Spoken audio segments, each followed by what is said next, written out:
program. Heather Wickens and I are helping facilitate this call today. Heather's helping people get in and handling the tech side. If you want to chat, go ahead and we will record and save the chat. And we can, if you want to chat a question while we're going and then ask a speaker at the end, that would be great. So welcome to the June Breast Practice Call for National Heritage Areas. This is a newish platform for us using Zoom. We felt that it worked for the last two calls. And please remember to mute yourselves too if you're not speaking. But we really, we're trying to make our topics what are you looking for? Of the moment.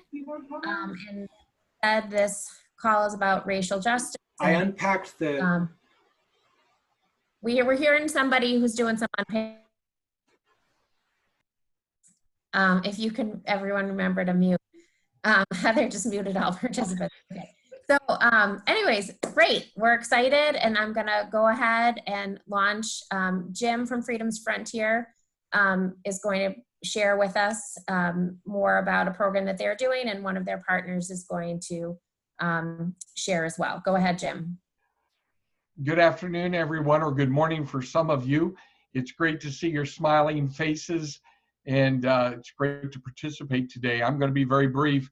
Angel Jewel Tucker is the Youth Services Manager for the Johnson County Library in Overland Park, Kansas. Angel joined the Freedom's Frontier Board of Trustees in 2018. Her work on the program that she's highlighting today for you, Race Project KC, led to the Library Journal giving her its Mover and Shaker Award. FFNHA is proud to be a part of the Race Project KC. Angel, take it away. After all these months, it's always easy to forget to unmute versus to mute. It's a pleasure to be here today. As Jim noted, thank you so much for that kind introduction. I'm the Youth Services Manager at Johnson County Library, and I oversee programs and outreach for youth ages birth to 18, educators, parents, and the general community. One of the programs I oversee is Race Project KC, which has been generously funded by Freedom's Frontier, and I will talk you through a little bit about this work. As a librarian, I'll just tell you up front, I'm going to start with a story, as we see that as one key way for us to come together around issues that matter to all of us in different degrees. I'm going to share my screen with you now.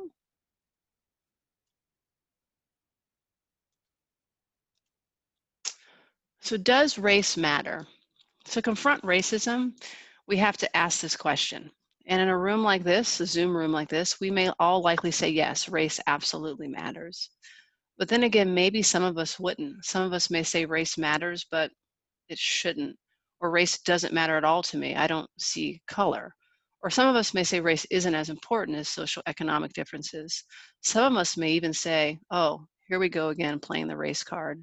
And because answers vary depending on the group and the individuals in any group, confronting racism can at times feel impossible. How do we confront something without a shared pool of meaning? In the Johnson County Library's initiative, Race Project KC, we are asking young people time and time again, does race matter? And while we know without a doubt that race matters, we don't want to be right, we want to be believed. And when we think about beliefs and where they come from, it's our life experiences, tradition, association, authority, evidence, and revelation. And in Race Project KC, we translate evidence to the stories we've been told and the stories we tell. So whenever we talk about this initiative, we start with a story. And so I'll ask you today to just take this phrase in, can't we all just get along? Who stated that infamous statement? I'm sure some of you may know, most of you may know. And so the Rodney King stated that, and he asked that question. And the Rodney King beating footage was released in 1991. And I lived in Los Angeles, California at the time. I was 11 years old. And King was clearly on the ground with his hands down in the video that surfaced. And for me as an 11-year-old, I didn't understand what the big conversation was about. Of course, these officers were guilty. And yet we found pretty quickly the first injustice that I experience was that they were acquitted, and the city that I lived in erupted. People in Los Angeles were not numb to these issues. They had been carrying them for so long, and the term no justice, no peace became a permanent part of my vernacular. Protesters took to the streets. Rioters began looting. Buildings began to burn. And then this happened.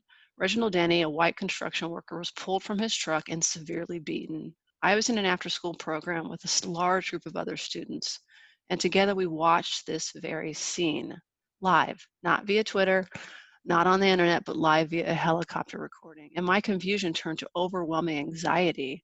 My mother is white, and she commuted over 45 minutes across Los Angeles County to pick me up every single day, not via a vehicle, but via public transportation. When she finally arrived to pick me up, I was in tears. As we rode the bus home that evening, the looks my mother received from certain people were downright scary to me. And I usually, as an 11-year-old might do who's trying to find her independence, sat behind her. But that night I sat on her lap, and if you would ask her, she thought I was doing that to protect her. So the Rodney King riots, 1992 in April, my parents separated and my mother, sister, and I moved to Kansas City. And we moved to a small town. Some of you may know this town, Atchison, Kansas. And so as you can imagine, between April and December, I had become very hypersensitive to race issues. I went from reading fiction series geared towards middle schoolers to biographies of famous African Americans. My first day of school in Atchison, I wore this African emblem. I carried the autobiography of Malcolm X under my arm, and I was convinced that I was going to be the one of only a few Black people in this small town. It turns out there's a lot of Black people in Atchison, Kansas, and I made friends pretty quickly, and a small town life grew on me, and I retired my necklace, and I didn't think about race for many years. So who coined this phrase? If it doesn't fit, you must acquit. Johnny Cochran, right? And part of the legal team that represented O.J. Simpson in one of the most notorious murder trials in American history. O.J. was acquitted despite an array of evidence pointing to his guilt, or from my perspective, what I thought to be a guilty verdict. The reaction to his verdict was quite divisive. Take a second to look at these images.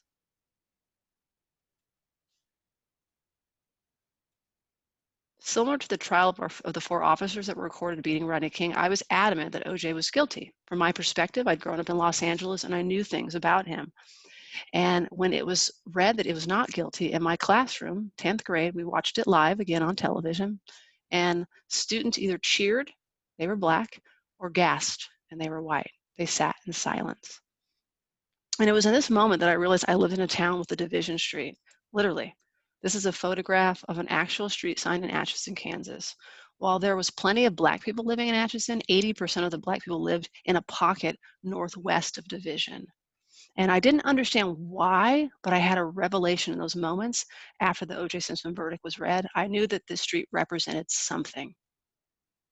And it wasn't until 18 years later that I would understand the why behind Division Street in Atchison, Kansas. When I was introduced to the book, Some of My Best Friends Are Black, in this book, the author weaves his personal truths into the story of integration in America since the Civil Rights Movement.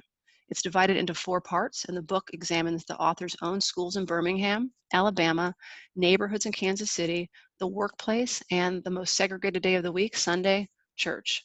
The chapters dedicated to Kansas City neighborhoods answered Rodney King's question, why we all can't just get along? Our country was designed so that we wouldn't. And the reality of this division is the driving force behind Race Project KC. Racially restrictive covenants, redlining, and blockbusting are the true story of integration in our country. Racially restrictive covenants prevented certain races and ethnic groups from owning homes and emerged at the turn of the 20th century. Redlining, as I'm sure most of you know, is a practice of denying or limiting financial services to certain neighborhoods based on racial or ethnic composition without regard to qualifications or creditworthiness. Blockbusting refers to the efforts of real estate agents and real estate speculators to trigger the turnover of white-owned property and homes to African Americans. At present day, we would call all of these things unconstitutional. And while the use of racial restrictive covenants existed before J.C. Nichols in Kansas City, he perfected their use. He not only commodified the idea of racialized space, he exported the idea of the development of all-white suburban communities. Johnson County neighborhoods, where I oversee a youth services department at a public library, was developed as all-white enclaves on the peripheral of Kansas City. And so Race Project's primary objective is to offer a serious investigation into the history of racial politics in Kansas City, Johnson County, and its schools, and how these issues affect us today. We also take a lens at the rest of the country and how they were impacted. We accomplish this goal by offering multiple opportunities for dialogue between students and educators from different parts of the metro area. Taking a look at this map, we teach young people the history of their community, a history that often their parents and grandparents are unaware of.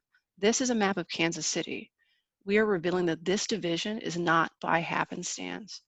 We've also created an audio tour where you can drive around our city and learn about the different pockets of neighborhoods where integration segregation either failed or did not, and the disparities that are there very clearly as you drive through.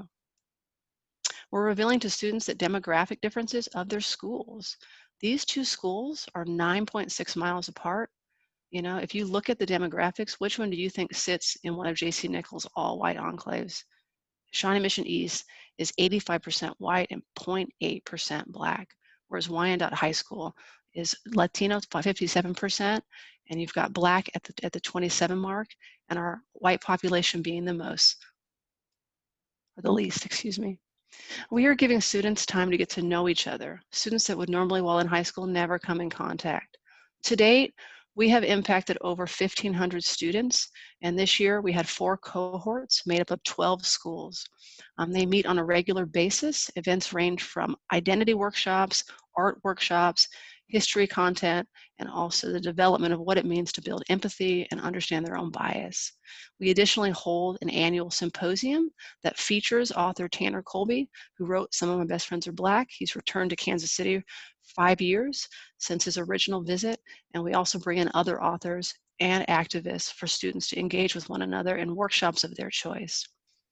We know that students with diverse friend groups feel more secure, are less lonely, and are less prejudiced against other groups. It's proven that by simply knowing someone from another religious or ethical group often leads to more positive views of that group.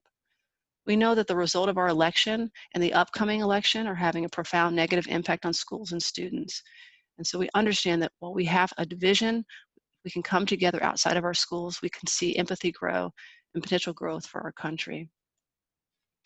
We know that our approach is pretty important and that we want students and educators to be able to transfer what they learn in Erase Project workshops. And where that is most likely is in peer-to-peer coaching and discussions. So side by side with their peers, side by side with college students that almost appear like their peers, but they're right above them to a point where they can see themselves stepping into their shoes when they're in college. So what's your community's elephant in the room? Is it race? Likely. As I've noted, what happened in Kansas City was imported in every other major city across this country. And to stick to the history and to recognize that if we can start there and make sure everyone has the same knowledge base, there could be room for an increase in empathy and a collective understanding that race does matter and will continue to matter. And it has to matter until we can make a difference. So my name's Angel Tucker again. I want to appreciate you for letting me come in and speak to you. I think it was a little bit at the last moment, and so I appreciate your time today. If I can potentially get a video to play, but videos never want to. Oh, maybe. Can you see that, everybody? Yes. Okay, let's see if it works. Oh, no, never does. See if I can go up top of my next screen. Yeah. Okay, try it out.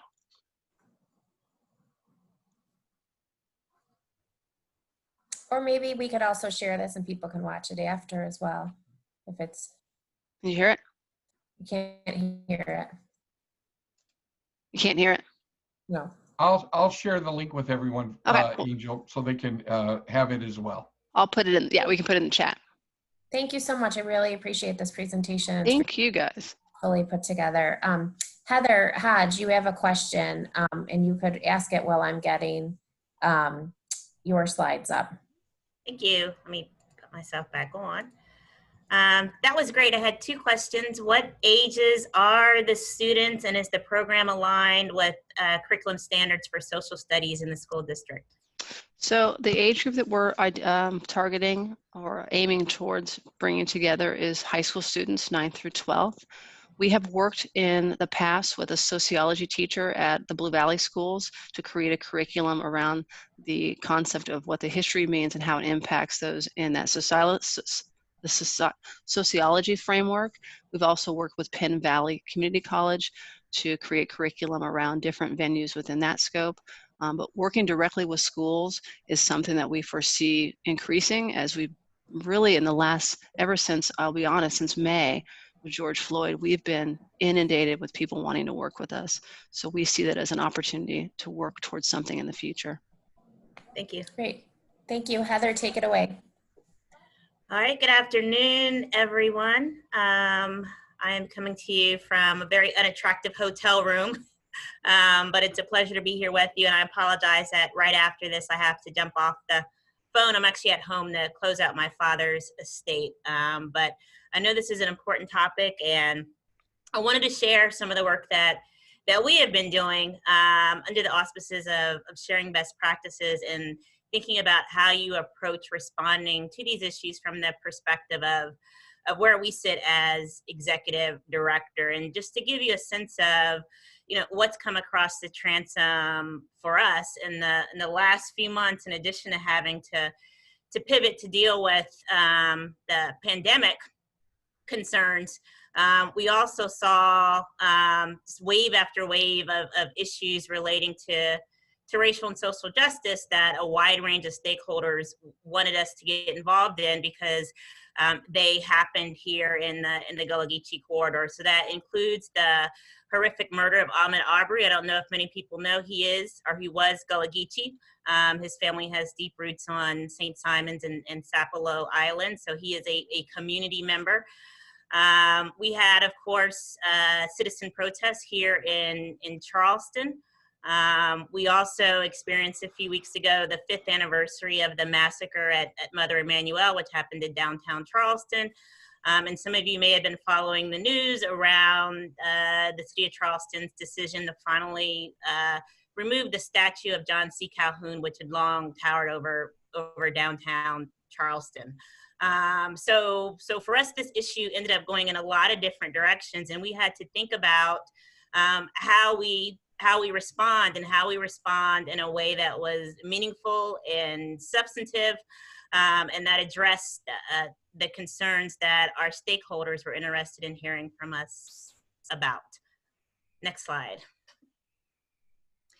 So me as an administrator, I needed to figure out some way to begin to triage all these requests and think about what to do. And I share these because they may be helpful to those of you who find yourself hopefully never in the situation we are in the corridor of having to respond to so many of these issues in such a short time, but you may be there. And so hopefully this is helpful.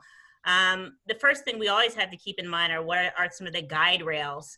I personally may feel, a certain way about a lot of these issues, but that's Heather Hodges. That's not the National Heritage Area, nor is it the 15 commissioners who oversee our work. I think at this point, we're the only NHA that has its work supervised by a federal commission. Again, 15 individuals who may all feel very differently about all of these issues, or maybe the same, but their personal opinions are, again, not necessarily those of the National Heritage Area. So we do have some institutional guide rails that we share.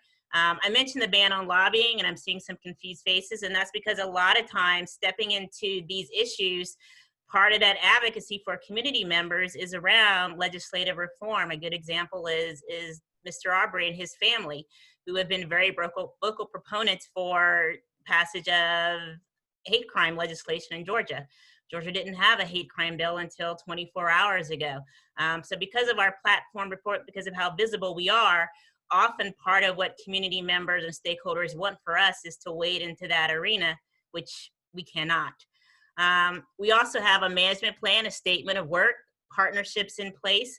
Our work is organized in a very specific way. It's funded by very specific people. We're accountable to a lot of different people, and we have bandwidth on the ways we can engage around some issues. So we sometimes have to make hard decisions about how deeply we get involved in weighing in on particular issues. There's also my challenge of the commission structure.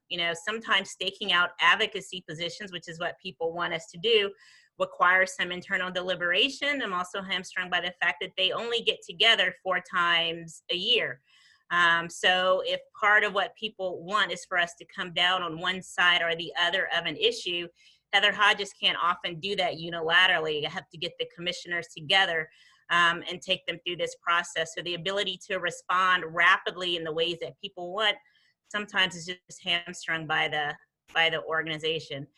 That said, I do need some latitude to act very quickly in response to some situations. So I've identified some guiding stars that I've shared with the commission so that they are aware that there may be times when I take an action that has not been voted on by them, that I think I have the latitude to do as the director of the NHA. And so these are some of the shared understandings we have about how and when the NHA will engage around any of these issues. And if you haven't had these conversations with your stakeholders, and that includes the Park Service and your liaisons, everyone's not going to be on the same page in short order or quickly enough to be able to weigh in. So for me, some of the guiding principles about when and how I engage include the shared understanding amongst myself and the commissioners that our stakeholders, our partners, visitors to the heritage area, people we engage with on a regular basis,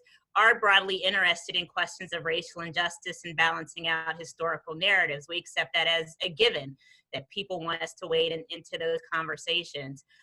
We also share the belief that history can and should inform contemporary debates and conversations.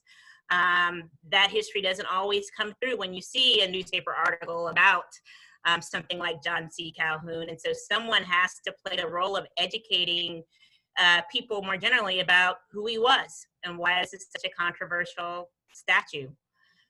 We know that Americans need public spaces to convene cross-culturally to discuss, share, and concern, particularly when you're talking about racial issues.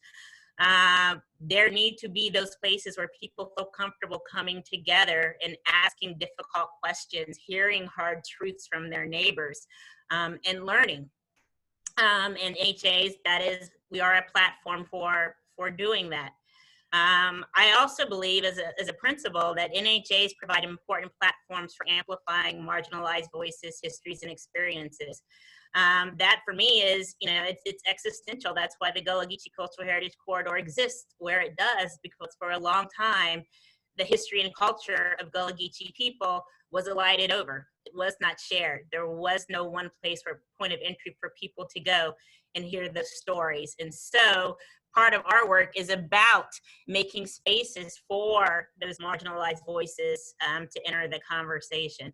And it's also become important to us that we figure out how to account for the desire of people, of Americans, to create permanent and ephemeral memorials. We've seen murals go up in Minneapolis, in Houston. We have one now in Brunswick for Mr. Arbery, and we don't often think about them as part of their work, but they do become part of the cultural landscape. And so we try to be more proactive in helping to support those sorts of memorial activities, because they are important cultural sites of memory and history that, again, become part of the cultural landscape that we are here to share. So I'll show you a few examples of the sort of three-pronged approach that we have taken. One, like everyone else, direct communications with stakeholders almost immediately after the protest started. We sent this message out to our about 4,000 people on our newsletter listserv, acknowledging what was happening and sharing with them, being very transparent about the role that we thought the National Heritage Area would play in these conversations. Because it's important for us to know that for us to share and to make Americans aware of the fact that running through all our contemporary challenges around race policing and the extrajudicial killings of African American and women is this common thread of our shared American experience with racism, slavery, Reconstruction, and segregation. Those are primary interpretive themes for our National Heritage Area, always have been. And so we've always been well positioned to direct people to spaces and places and people where they can start to explore those themes. Next slide. Real-time engagement, using our social media to do a lot of that education around historic and cultural context. These have been among our most popular social media posts over the last couple of months. People really want this history and they want a lot of it. They want to understand.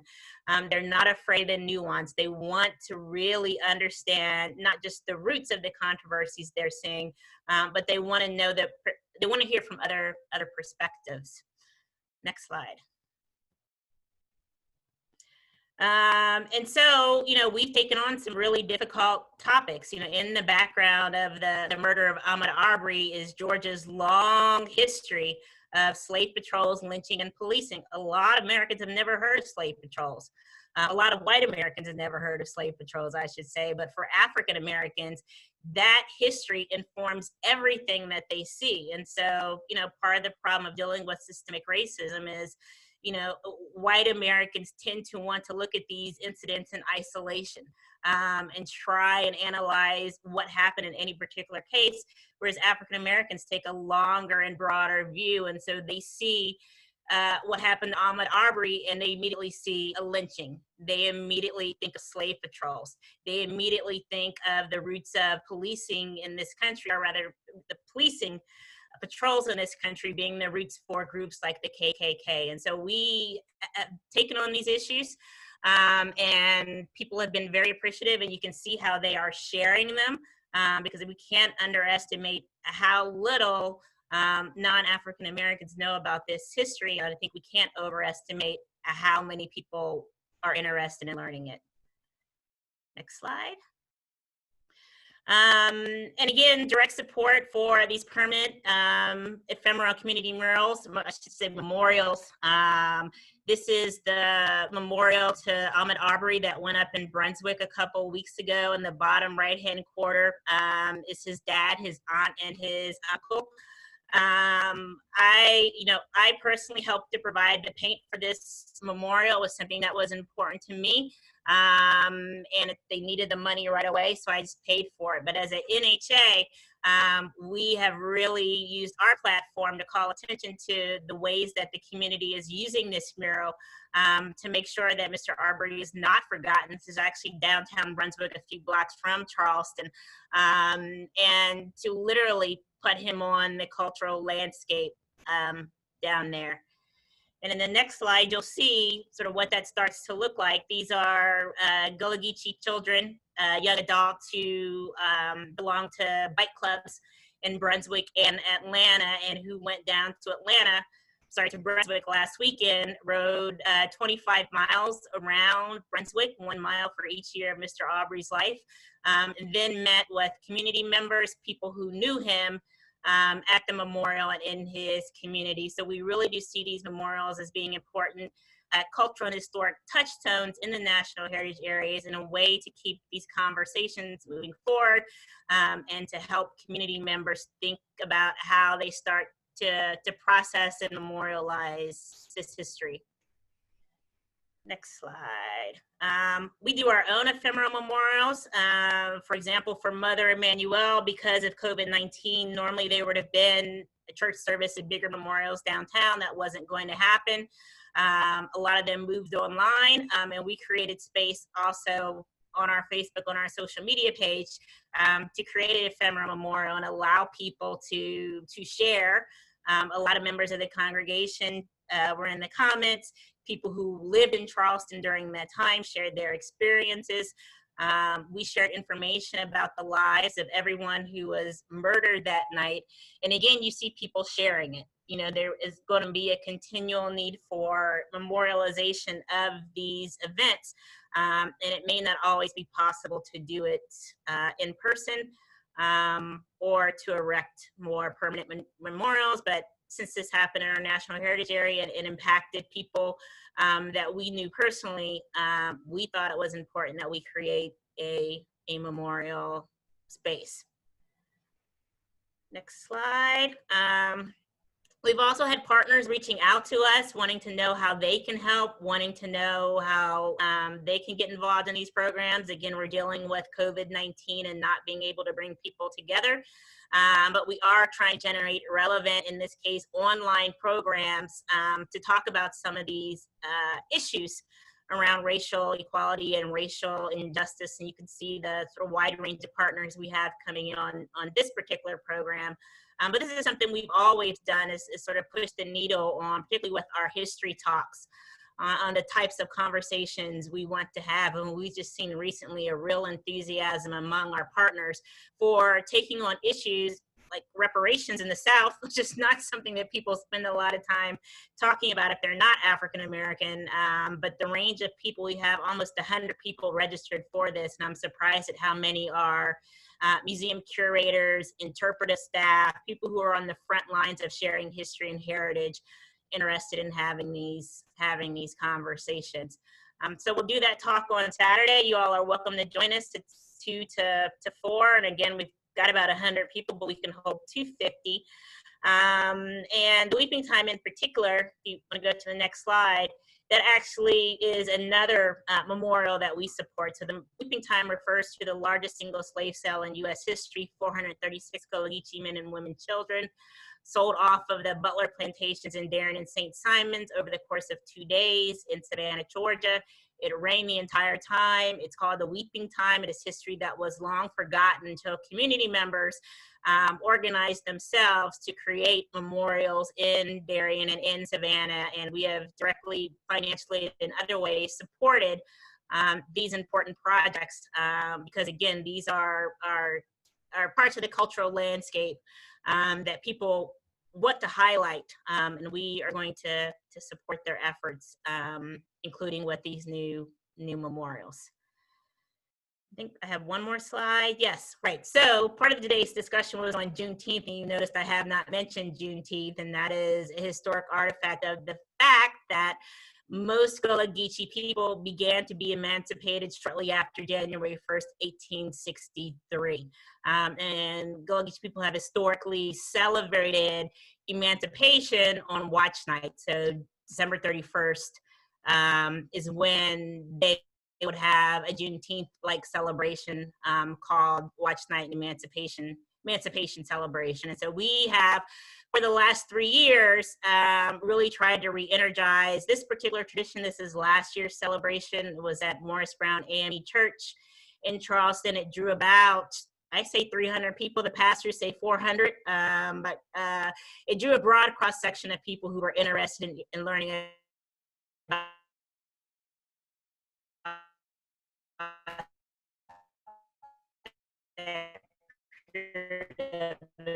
emancipation and what flew from that. So I want to highlight that because national.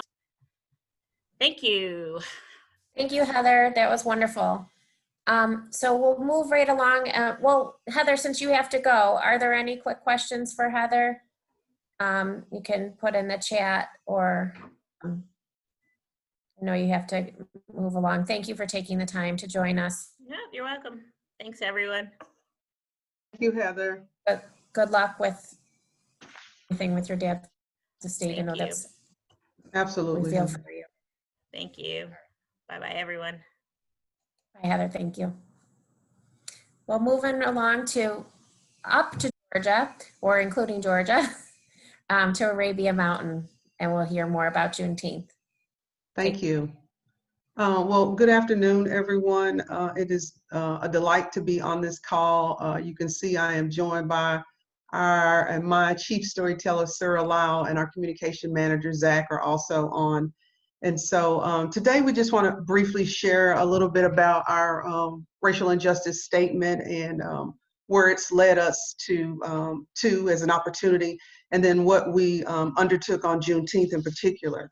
One thing that came to mind for us immediately, we sit in the seat of civil rights in the sense of what Atlanta is as a historical community who has always had a voice, and the birthplace of Dr. King. So understandably, the support and the use of the voice in the area has always been very prevalent. So we wanted to make certain that we responded, that we didn't just react, And so we afforded ourselves the time it took to kind of process what we were personally experiencing at the same time. We realized that we were already exploring stories that brought deeper connections across the NHA. We realized that we had a moral obligation. One of the things that I'm very proud of in our office amongst our team, and I'll say this about our board later, is that we are extremely cohesive in the sense that we purpose to get to know one another deeper than just a high and by in the office, in the sense of stories that led us to our perspectives and how we process those in present time. So that part made our coming together. I knew instantly when Ahmaud was murdered, and then Breonna's story, and then Mr. Floyd's story, I knew and I could feel the hearts already of my teammates. It went without saying. Our co-founder, our board are also very diverse and extremely supportive. And even before the statement was issued, I got a call from our co-founder, and now a very active board member. You all know who Kelly is to the organization, and we began to have some conversations around what it meant to be present and to be an NHA and to have stories that we could offer that would inspire and educate, not further incite. So we kind of headed down that path. We wanted to make sure that there was a connection and that the stories that we were telling lent themselves to a virtual content, that we could link it to our Juneteenth events and begin to share those. We realized that Juneteenth was also a common denominator suddenly, and a wonderful platform to stand on and create an event with some energy behind it. So Zach, I don't know if we're in the chat, if you can see it, but we decided to hold a virtual tour on Juneteenth of the historic cemetery in the Flat Rock community. And Flat Rock, a formerly enslaved community, is one of the oldest African American communities in Georgia. And so we began that trek and put it together really homogeneously, without not as much prep behind it. I see Sarah smiling, as you would think. And what we were most proud of is that there was so much interest in that story, the connection to the story, to the man in the story. But what was greater, what it did in a greater sense, was it opened a whole world to a man, to T.A. Bryant, the homestead, the 45-acre purchase that happened, well before any of us were there. And that made you kind of crave the story. So in looking at that, we also realized, and I'm kind of hopping over to Lithonia, when you look at our NHA, that stories across the NHA were that great. In Lithonia, we'd had former civil rights leaders like Maggie Woods and Lucius Sanders, who'd led voter registrations and set in on marches and supported leaders in the Atlanta landscape with the Southern Christian Leadership Conference. So we realized instantly that it was our job to birth these stories and to not stop or to let up, and to meet people where they were in delivering them. It also sparked a new category of comments when we put it up. And if Sarah and you and Zach maybe want to unmute on this one. When we posted the story the same night that we posted that we were going to do the virtual historic cemetery, we got a comment from someone that said, nobody white owned slaves, nobody black living now was, can't we just get out of the past and move forward? I didn't find that off cuff. I thought in my own thoughts, someone may offer that and say, why not tell another story? Why always go back to deceased and enslaved? And so as that conversation played out on our social media, Zach, you and Sarah jump in.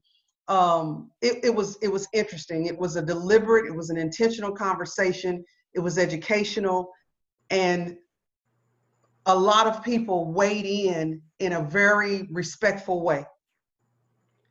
Yeah. Although it felt uncomfortable to us a little bit. Go ahead, Sarah. Yeah, I was gonna say, like, my instinct was to be like, "Ooh, shut it down," because I'm just not confrontational, and I just, we've always had such positive conversations on our social media platforms, but we talked a long time about it, and we felt like we just wanted to let it play out. We wanted to create a space to feel uncomfortable and to let people express themselves. We certainly monitored it, but we just let it go, and we also didn't weigh in. We just kind of gave people the platform to have that discussion. So it was really interesting, and I was like nervous thinking about it, but it was okay. And what was interesting to me, just from kind of on the day-to-day managing social media, that kind of thing, this is pretty much the first time, I think in the entire time I've been working here, that I've seen someone post something like that. So like Ravonda was saying, I don't think we were very disappointed, but we weren't surprised. Right. But simultaneously, the conversation around it became such that we could not engage. We didn't have to take it down or anything, and that simultaneously showed a really broad support for what we're doing, of people saying, no, this is history we want to be learning about. This is history that should be shared, and that also ultimately kind of de-escalated the situation instead of escalating it. And Awesome. that was something I think we were very grateful for. Yeah. And I think once we actually held the virtual tour, I think we were all pleasantly surprised. Just like, it was so overwhelming, like the level of engagement during the live event. And then just afterwards, like how much people shared and were talking about it. And I think in all of that, once we started the live program, there was not a negative comment, like period.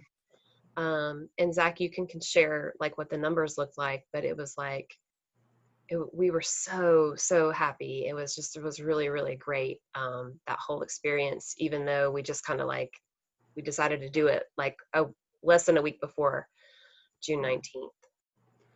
Yeah, and it really it touched the kind of the nexus of so many things that are in the public consciousness right now.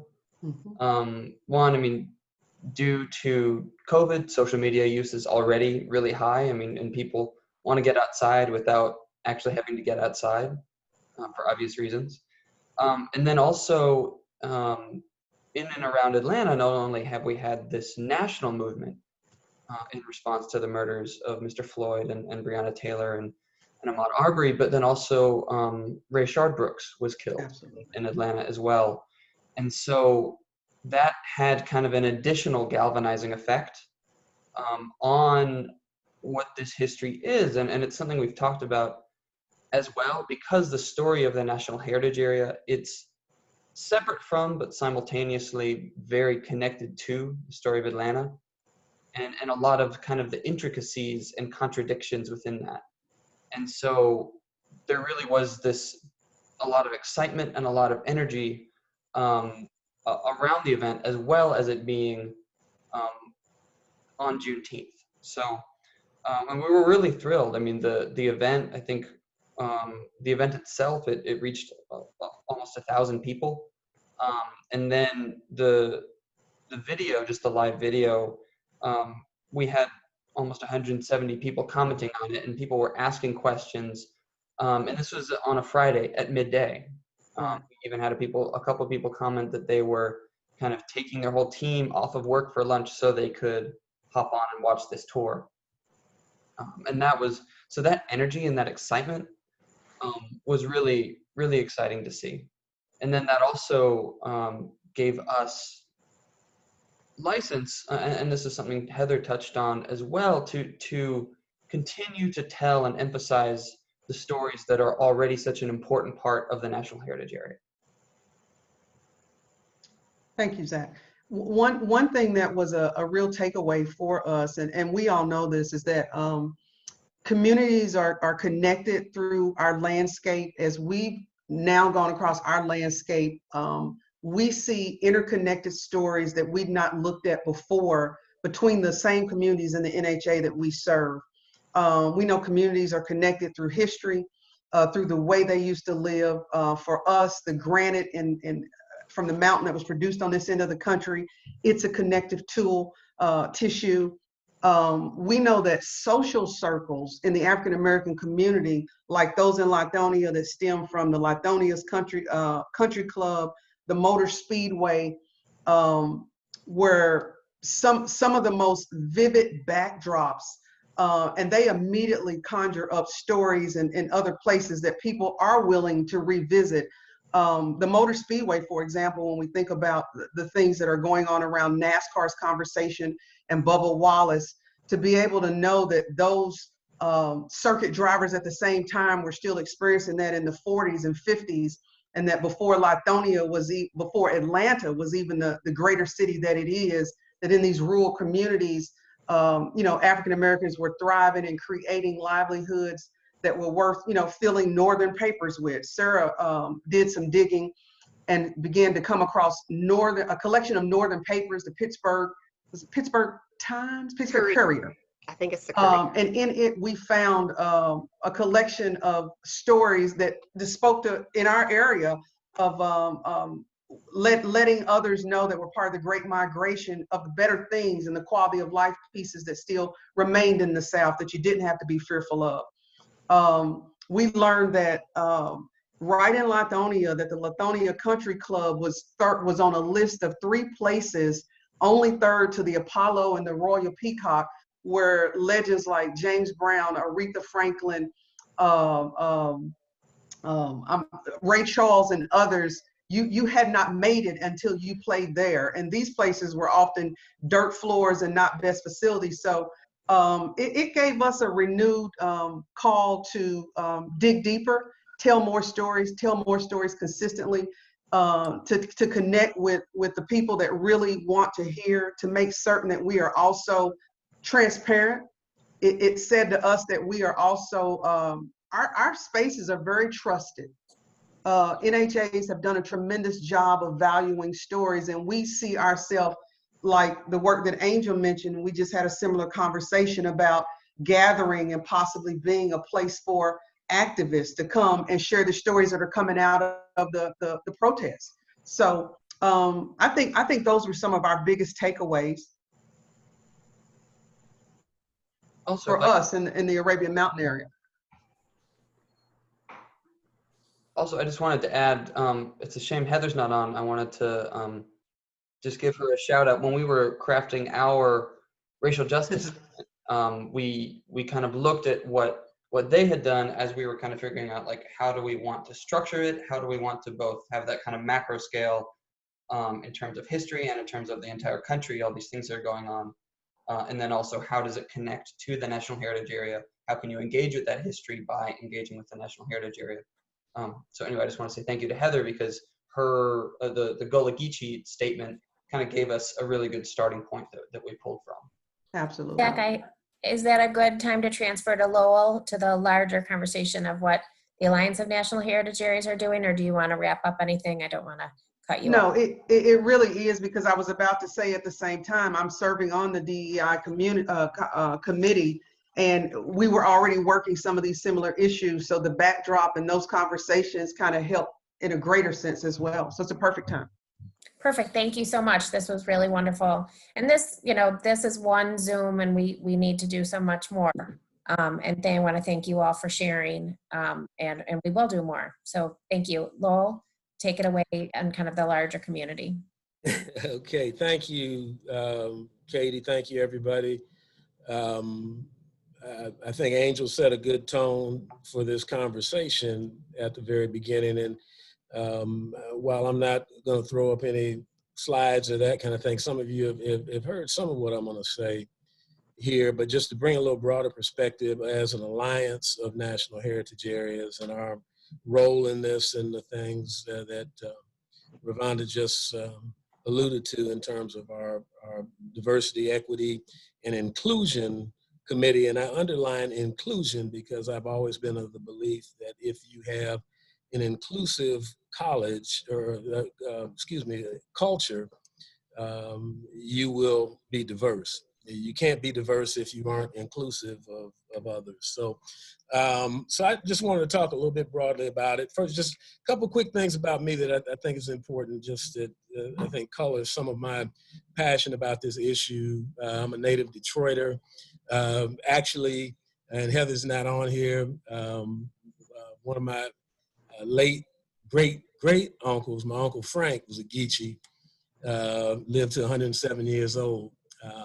My dad, Lowell Perry Sr., was the chairman of the Equal Employment Opportunity Commission under Gerald Ford. I'm a Yale grad, member of Alpha Phi Alpha Fraternity Incorporated, which is the first Black Greek letter organization in the country when it was founded at Cornell University in 1906.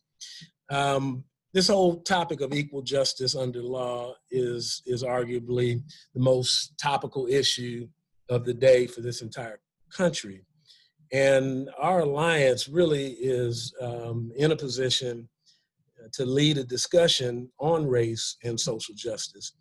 And I believe that these two things are inextricably tied, given this country's history of racism and the peddling of white supremacy since 1619, when the first boats got here. And it's been a battle to try to maintain that hierarchical power ever since.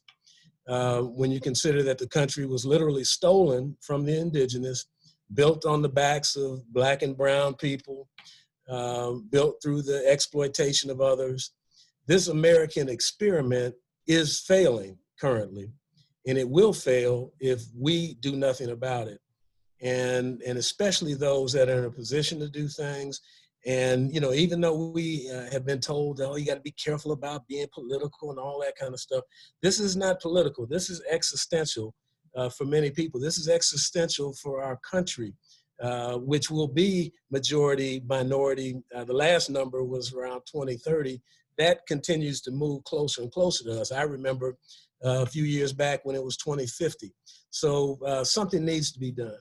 And the NHA believes through storytelling that we can help bridge the gap to highlight our mutual value as Americans. You know, we're all Americans. People of color have not historically had their stories told, which devalues us as citizens and contributes to some of the biases that you see out there. In order for us to become equal partners at the table to fix this mess, people need to understand what their real history is all about. I mean, Heather touched on a little bit of that during her conversation, and there are a number of our heritage areas that are focused on the contributions of communities of color. But, you know, even things like the Second Amendment, and I think she mentioned something about the police bands roaming around. That whole Second Amendment and the talk of forming, you know, a well-armed militia was not whether or not King George was coming about, but that Second Amendment was utilized to put together bands of outlaws that went around chasing down runaway slaves. So, you know, those are things that people need to know about their history. You know, our goal is to make sure that that storytelling is coming from the perspective of the protagonists themselves, and not the continuing narrative that has come from the perspective of the colonizer. You know, some of you are too young to probably remember it. I don't know what your history books look like, but my history book in elementary school, when it got to talking about Black Americans in this country, was all of about 2 pages long. You know, you would have thought that we had no contribution to building this country, including the fact that George Washington loaned his slaves to help build the Capitol building. So we need to get our arms around these things, and the ideas that these monuments that people are complaining about, that have talked about traitors that fought against this country and folks trying to protect whether or not those need to come down. And they were put up specifically to tell people who look like me that we still have our thumb on your neck or our knee on your neck. And so that's why people are upset and saying that we need to get rid of that stuff. But people need to understand the true history of why and when those things were put up there. We think that it's important to get conservation and historic preservation on the platform for the Congressional Black Caucus and all the members of the Tri-Caucus. Ron Ham, who is a advocacy consultant there in DC that has been helping us, has been working with the city of Yuma and the Heritage area for a long time, have been working very diligently with some of our fraternity members in Congress to really push that, to be part of the annual legislative conference and to bring this issue more to the forefront for the Black community in particular, and then just the broad-based communities of color. But before we can jump too far out there, we have to be honest brokers in this conversation, which means we need to look collectively ourselves in the mirror as heritage areas and decide, what we need to do in order to be out there and leading this charge. And so we did a survey to identify and to put a baseline down for what our individual leadership and boards look like at heritage areas, as well as with the Alliance.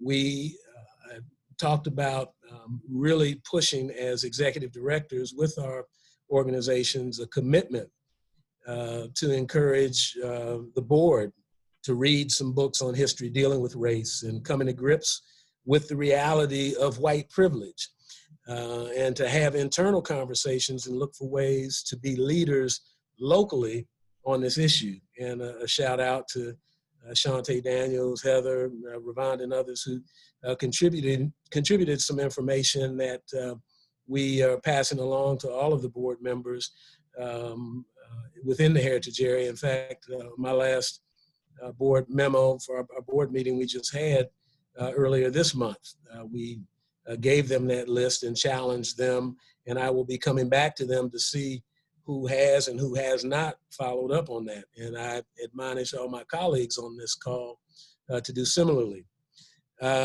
We created an Alliance of National Heritage Areas Diversity, Equity, and Inclusion statement to draw a line in the sand, as it were, as an organization, that we're serious about this, that this is an issue that is not going to go away, should not go away, cannot go away if this country is going to move forward. We are also putting the finishing touches on a special issue of Heart and Soul magazine, which has been an organ that has been used by the Alliance to tell our stories collectively, individually. And we're doing a special issue that is focused on the history of people of color. Our commitment as an alliance, to illustrate part of our value proposition in this whole scheme of things, and ultimately maybe even look at some type of a coffee table version. We've got 17, 18 stories that touch Native American, African American, Hispanic, Asian American, and all that I think is going to be very compelling and interesting. And then also just talking about our commitment, the statement will be in there and some of the things that we're doing. This all has come about and has been pushed by the standing committee that Ravonda mentioned on diversity, equity, and inclusion to deal with the issue. Again, it sends a message that this is important to this organization. This is not an ad hoc thing, not a one-off. It can't be. We've been at this deal for over 400 years, and it's going to take a while for it to get finished off. And so we felt as an alliance that it was important that this became a standing committee to indicate that we're in it for the long haul, and to really stress the fact of why this matters locally. You've heard the saying, all politics is local. Well, this issue is local. That's where the policies are put in place. That's where, you heard folks talking about redlining earlier and gerrymandering and all those things that have been put into place specifically to divide this country and to keep people of color in their place, as it were. And so we have to be diligent on the local level as well as nationally, and try to replicate some of the best practices that are going on around the country as we continue to tell that story. And this requires establishing a culture at your individual organization, whether it's NPS, whether it's a heritage area, whether it's any of our partners on this call. If you don't have a culture that is intentional, that means that you do this on purpose, it will not work. It will not happen. It'll just be a bunch of lip service, and we'll just contribute to the frustration that many are feeling. And that's why you see folks out in the street today. And I'm cautiously optimistic by the fact that we're seeing this. This is our 60s moment. This is our opportunity to show that there is no in between, that you're either for social justice or you're not. You know, there are very few things. I'm a firm believer of more of a both and approach to things, you know, that it's not always cut and dry, but this one is cut and dry. There are no fine people on both sides. That's bullshit. And I'm just gonna call it like I see it on that.